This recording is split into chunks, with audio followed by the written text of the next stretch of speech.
Hi guys, I am doing a video that is a little bit more for my own learning purposes and to check myself against my studies, but I wanted to share it with you for a couple of reasons.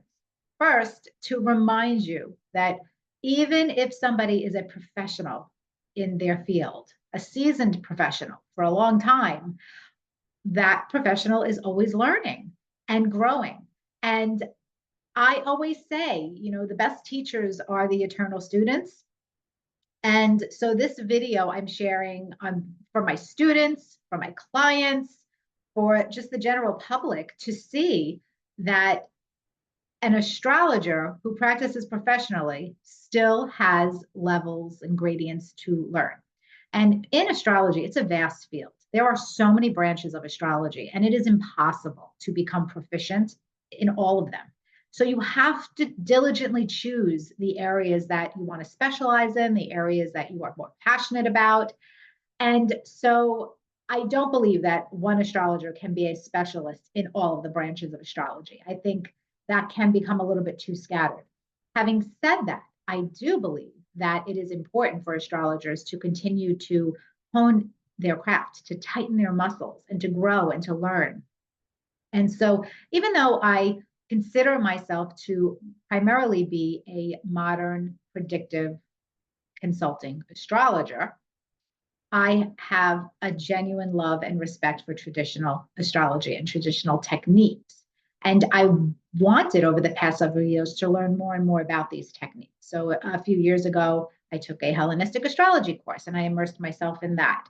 And now, more recently, I have taken a course from the School of Traditional Astrology with Deborah Holding on Horary Astrology. And Horary Astrology is a branch of astrology that's always intimidated me, but fascinated me. It is a branch of astrology. This is the type of astrology that Nostradamus practiced. Okay. It is an ancient branch of astrology that is very specifically designed to answer a question. So the person can present virtually any type of question. It can be anything from, will I marry this person?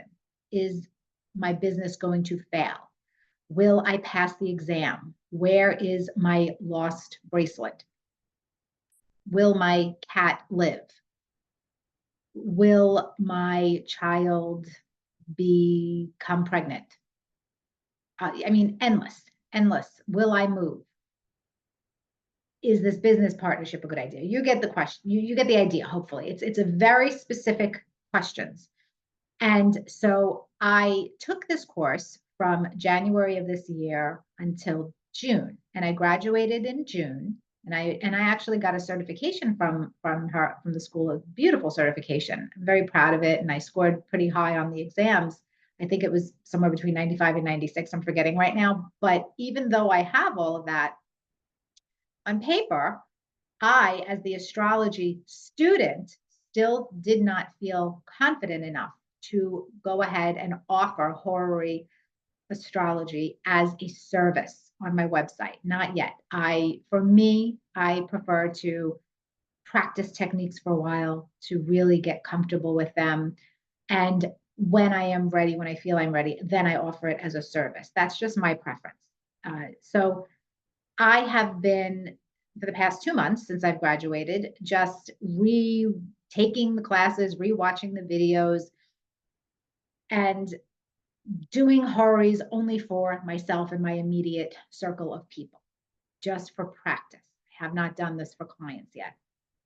And I'm going to probably eventually, I would say definitely by next year, offer this as a service on my website. But I'm still in that process of gaining confidence in implementing the techniques and using the techniques and tools as a horary astrologer.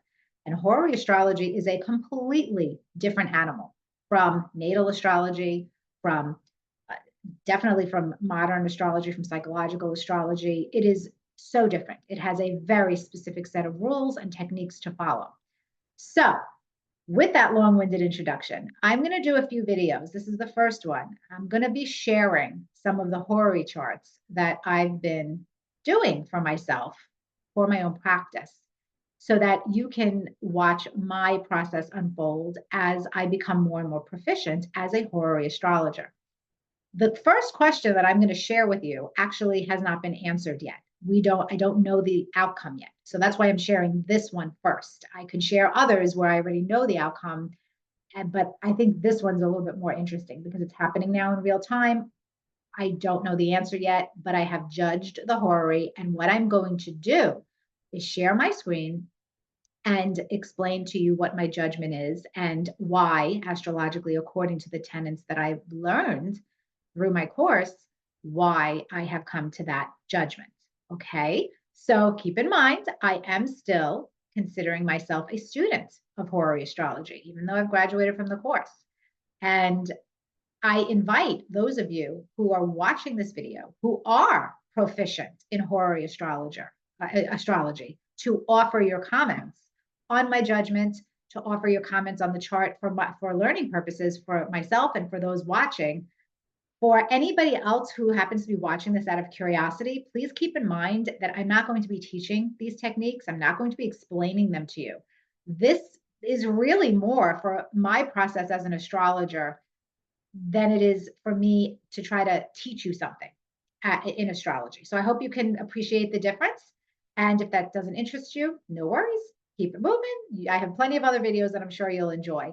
But for astrology students, especially those who are interested in horary, who have learned it, who have studied it, or who are thinking about studying it, I think you may find this interesting. So here's the question. I have to give you the backstory. I'm going to try to make it quick. Then I'm going to get to the question, the chart, my judgment, and why I am judging the chart in that way. In early June, I noticed a bright red circular rash in the middle of my back. And a Google search basically said it could be Lyme disease or it could be ringworm.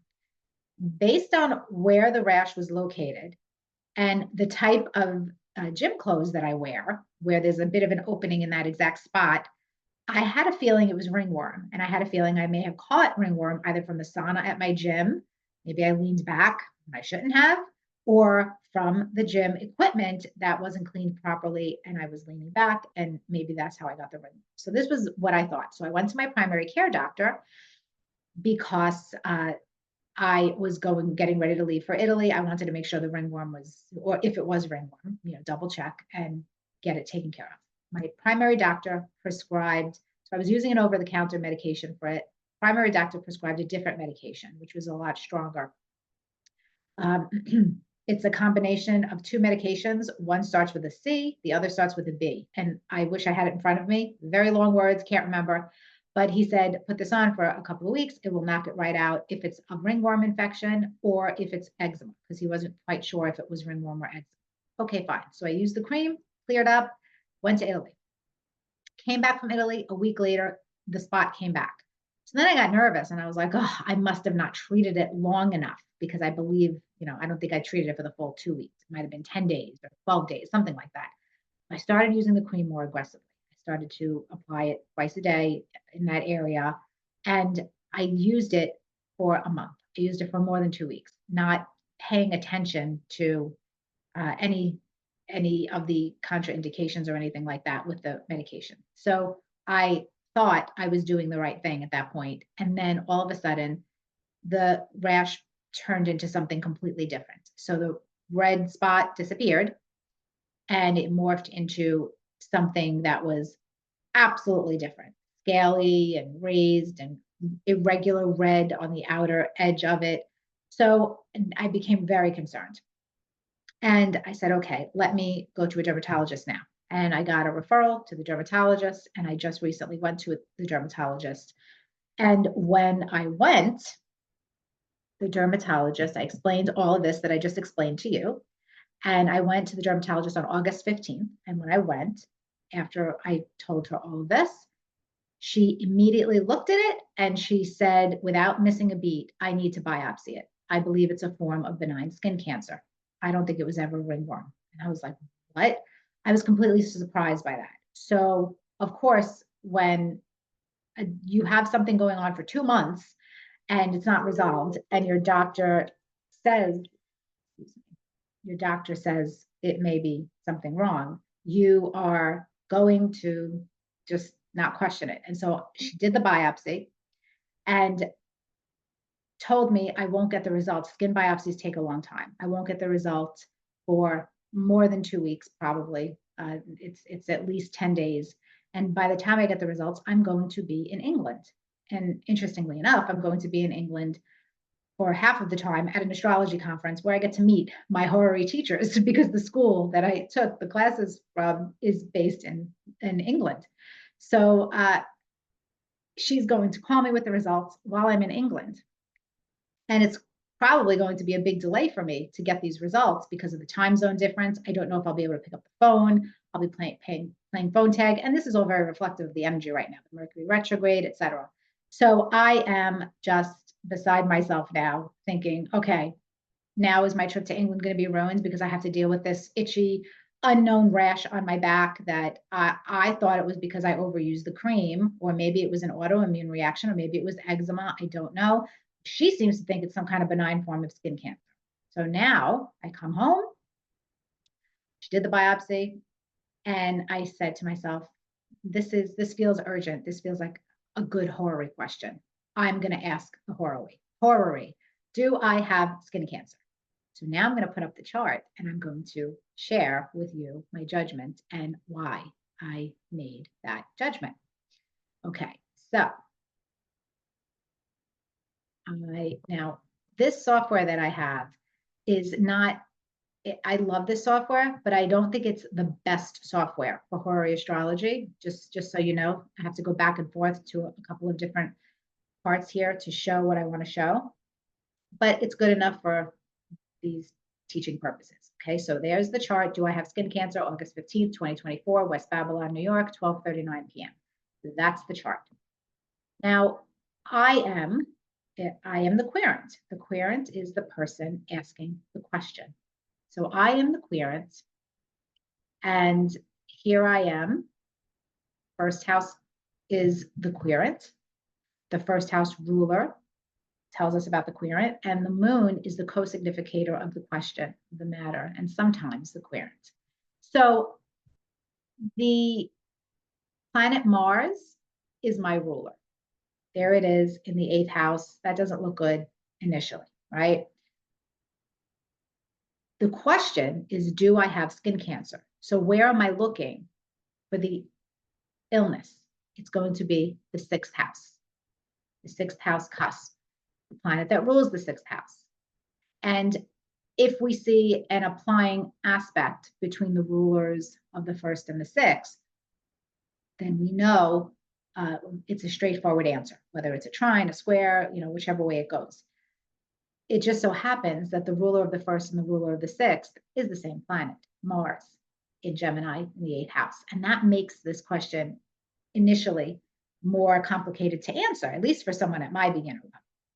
So it's like, great, if it's the same planet, I can't look for an aspect between the two of them because that's impossible to have. So I will be having to rely on some other points in the chart for testimony. So the ruler of the 1st is me. The ruler of the 6th is the illness. They're both Mars in the 8th house of death, the 8th house of, that's a dark house. There's no two ways about it. That's not a happy house.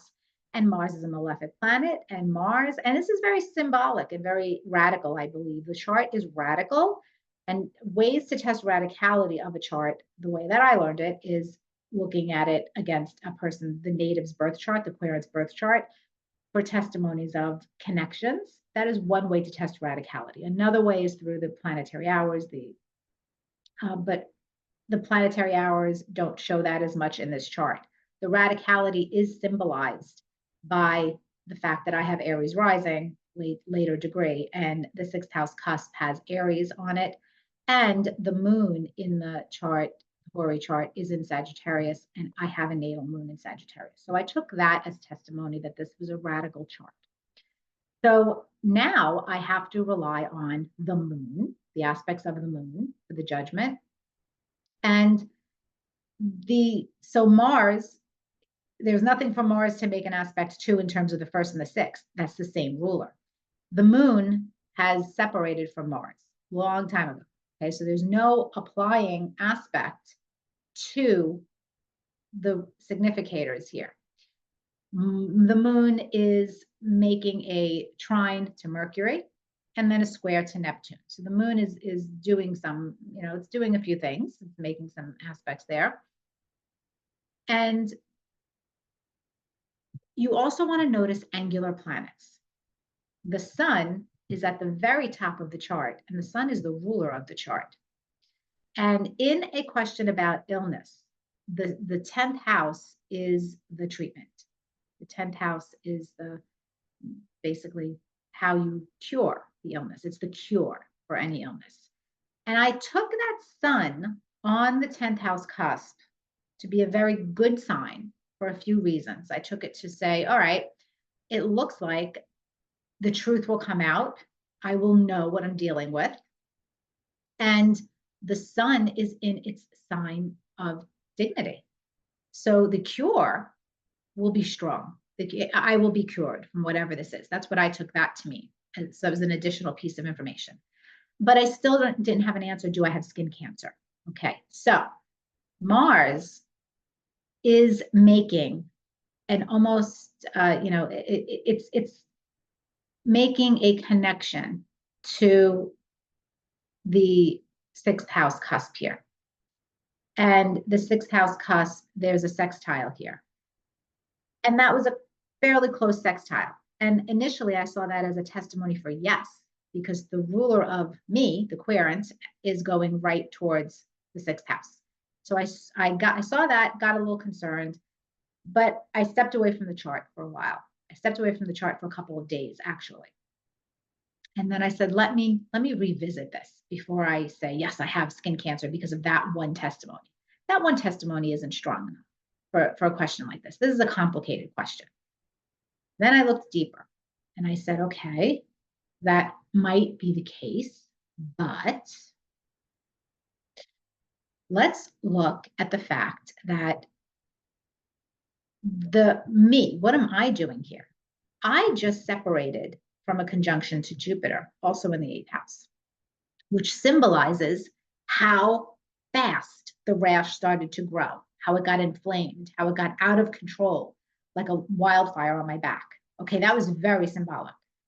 Mars in the 8th house doesn't necessarily symbolize death in this horary. It symbolizes that I immediately was given a surgical procedure in the office. Immediately, she biopsied it. I mean, I was there for 3 minutes and she was already getting ready to biopsy it. It was so fast. She was so sure about it. And I didn't question it. So I am also making an applying square to Saturn, which symbolizes skin. Saturn rules the skin. And I thought that was so interesting that here I am, with this difficulty with a skin issue. And so that's my condition. What is also interesting is that the physician would be the 7th house. So the cure is the 10th house. The cure looks good. The physician is the 7th house. Now the 8th house of death, just to go back to that, Mercury is the ruler of the 8th house. So another reason why I ruled out death is because Mercury, the significator of the 8th house, is retrograde, combust, the sun, so being burnt up by the sun, and also peregrine. And that is definitely a very weak Mercury. So I don't see how there's any death involved in this chart. So I wasn't worried about death. Going back to, do I have skin cancer? My answer was found when I investigated the physician, actually. So the 7th house is the physician treating the issue. She's Venus in Virgo in the 10th house. Well, Venus is in her sign of fall. So she is debilitated. And look at the aspects that she's making. She's moving right into a square with me, Mars. That's not a really good indication that that this is a good fit, that she was treating me, in the best possible way. And it gets a little bit worse because Venus is also moving towards an opposition to Saturn, and it is square Jupiter as well. So this actually symbolized that the person treating me isn't in good shape and might not have been making the best choices for my protocol, and perhaps rushed to do the biopsy without taking the time to investigate further. And I believe that ultimately this is going to lead to a no answer, that I do not have skin cancer. And what also affirms that for me is that Mercury retrograde is making a square to a planet in the seventh house. And that's a mutually applying square, which is a difficult aspect. And planets in the seventh house would also contribute to telling us about the physician, the person treating the illness. So she's not in good shape. Her mind and her decisions connected to the cure that she thinks is happening is not in good shape. But thankfully, I have that elevated angular sun, ruler of the 10th, in domicile, reassuring me that this will be taken care of, and that moon is making a trine to Mercury in the 10th house, suggesting I will get news that will help me with this. However, it's going to be really delayed, and there's a lot of confusion around it because the moon is also square Neptune. So my ultimate judgment of this horary is that I do not have skin cancer. And I do want to show you another data. So this is the Ptolemaic dignities. And this is something else that you want to look at when you're considering what's going on here. So Mars does have dignity by face. So that adds a little bit of weight to Mars being, as the ruler here. But Mercury, I'm telling you, Mercury, that ruler of the 8th house, is in such bad shape. Mercury is peregrine, Mercury is combust, and Mercury is moving very slow, and obviously Mercury is retrograde. So the news there, the confusion of the decisions of the physician, it's really not a great situation. But once I assessed all of this, I realized, you know what? There is no direct relationship to the ruler of the first, ruler of the 6th. I do not have skin cancer. There's no other testimony. The moon isn't connecting them. Nothing is really connecting here to my rulers, the first and the ruler of the illness, other than difficult aspects from the ruler of the physician. So I believe I had a biopsy for no reason. I believe it was rushed. I believe it was not warranted. And I do believe that once the biopsy results come back, and I'll probably be in England, and the way that I time that chart is I believe I'm going to get the results around the 27th.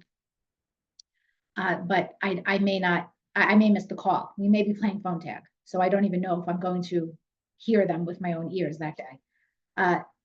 I believe that it's what I suspected originally, which is an inflammation, a reaction to that cream from using it. And that's my horary. So I will absolutely keep you updated with the results. I hope you enjoyed this. I hope you found it interesting. And, let me know in the comments, especially if you have experience with Horary astrology. I really want to hear from you. I want your thoughts. All right. Thank you, guys. Have a great day. Bye.